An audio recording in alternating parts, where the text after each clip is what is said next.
அன்பு நண்பர்களுக்கு வணக்கம். இன்று ஆகஸ்ட் 17ஆம் தேதி 2 முக்கியமான நாளை பற்றி பார்க்க போகிறோம். ஃபஸ்ட்டு, வேர்ல்டு பெடஸ்ட்ரியன் டே, உலக நடைப்பயணிகள் தினம். இந்த உலகத்தில் கோடிக்கணக்கான மக்கள் தினசரி நடை அப்படின்றது அவங்க வாழ்க்கையில் இன்றியமையாதது. இந்த நடை அவங்க உடலுக்கும் நல்லது, சுற்றுப்புற சூழலுக்கும் நல்லது. 1896 வருஷம் லண்டனில் பிரிஜிட் ட்ரிஸ்கால் அப்படின்னு ஒரு 44 வயது பெண்மணி சாலையை கிடக்கிறப்ப அவங்க விபத்துக்குள்ளாகி இறந்துட்டாங்க. அது அவர்களுடைய நினைவுக்காக இந்த வேர்ல்டு பெடஸ்ட்ரியன் டே கொண்டாடப்படுது. எல்லா அரசுகளும் நடைப்பயணிகளுக்கு நிறையா சாலை பாதுகாப்பை ஏற்படுத்துன்றதுக்காக நிறைய விழிப்புணர்வு நிகழ்வுகள் நடத்திட்டு இருக்காங்க.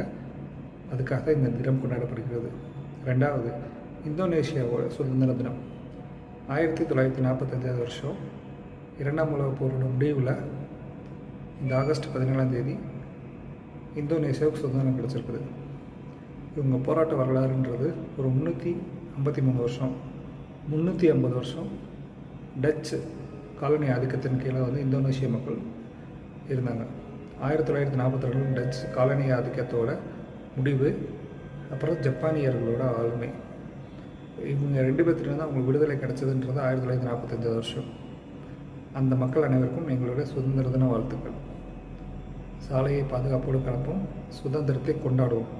இந்த மாதிரி பயனுள்ள தகவலுக்கு நம்ம சேனல் லைக் பண்ணுங்கள், ஷேர் பண்ணுங்கள், சப்ஸ்கிரைப் பண்ணுங்கள். தேங்க்யூ.